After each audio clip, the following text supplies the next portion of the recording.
C nowadays നമുക്ക് എന്താ പറയുക ഡ്രസ് കോഡ് എന്ന് പറയുമ്പോൾ വളരെ ഇങ്ങനെ കോട്ടും സ്യൂട്ടും ടൈയൊക്കെ ഇട്ട് ഇൻ്റർവ്യൂ ആ കാലമൊക്കെ കഴിഞ്ഞു. അപ്പോൾ അതൊന്നും ഇപ്പോൾ ആരും എക്സ്പെക്ട് ചെയ്യണമെന്നില്ല. പക്ഷേ നമ്മൾ ഏറ്റവും പ്രധാനമായിട്ട് എനിക്ക് തോന്നിയത് you have to smell good. അത് പല ആൾക്കാർക്കും മിസ് ചെയ്യുന്ന ഒരു സംഭവമാണ്.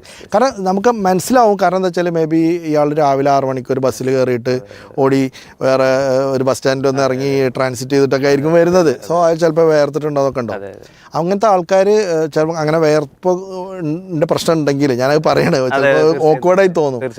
ഒരു ഡിയോഡ്രൻറ്റ് വാങ്ങുക എന്നുള്ളത് അത് കാരണം എന്താണെന്ന് വെച്ചാൽ മോസ്റ്റ്ലി ഇതൊരു എയർ കണ്ടീഷൻഡ് സ്പേസിലായിരിക്കും നടക്കുക.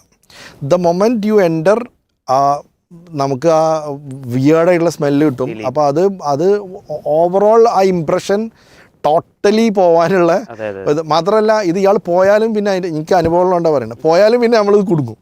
പിന്നെ നമ്മൾ വേറെ ആരെങ്കിലും വിളിച്ചിട്ട് ഇത് കറക്റ്റ് ചെയ്യേണ്ട പണി എടുക്കേണ്ടി വരും. അപ്പോൾ അത് ഭയങ്കര പ്രശ്നമാണ്. അതാണ് ഒന്ന്. പിന്നെ ഭയങ്കര പിന്നെ കാഷ്വൽ വേഴ്സിലേക്ക് പോകാതിരിക്കുക.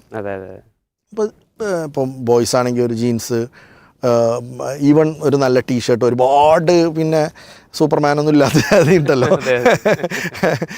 ടീഷർട്ടോ ഷർട്ടോ ഒക്കെ ഇട്ട് വരാവുന്നതാണ്. അതിലൊന്നും വലിയ പിന്നെ ഒരു ഇൻ്റർവ്യൂവിന് വരാൻ വേണ്ടിയിട്ട് ഉള്ള ഒരു എഫേർട്ട് എടുത്തു എന്ന് നമുക്ക് തോന്നണം. ഇപ്പോൾ അങ്ങനെ ഉണ്ടല്ലോ നമുക്ക്. കാരണം പലപ്പോഴും ഇപ്പോൾ ഒരു ന്യൂ ജനറേഷൻ ആളല്ല അപ്പുറത്ത് ഇൻ്റർവ്യൂവിന് അയാൾ കുറച്ചൊരു ഓൾഡ് ജനറേഷൻ ആയിരിക്കും. അപ്പോൾ അത് നോക്കണം നമ്മൾ എങ്ങനത്തെ കമ്പനിയിലാണ് പോകണമെന്നുള്ളത്. അപ്പം അതുകൊണ്ടാണ് നമ്മൾ കീ പീപ്പിൾ ആരാണ് എന്നൊക്കെ നോക്കണം. അവരുടെ ഏജ് ഗ്രൂപ്പ് എന്താണെന്നൊക്കെ അറിയുന്നത് നന്നായിരിക്കും. കാരണം വളരെ യങ്സ്റ്റേഴ്സ് റൺ ചെയ്യുന്ന കമ്പനിയാണെങ്കിൽ you can be more casual ഇതിൽ പോകാൻ പറ്റും. നേരെ മറിച്ച് ഒരു 55 വയസ്സായ ആളാണ് നിങ്ങളെ ഇൻ്റർവ്യൂ ചെയ്യാൻ പോകണമെന്നുണ്ടെങ്കിൽ then you have to dress up accordingly. അല്ലെങ്കിൽ അയാൾ ചിലപ്പോൾ അയാൾക്ക് അക്സെപ്റ്റബിൾ ആയിരിക്കില്ല. അത് you have to do a background study. അത് നമ്മളെ പ്രിപ്പറേഷനിൽ വരുന്ന ഒരു കാര്യമാണ്.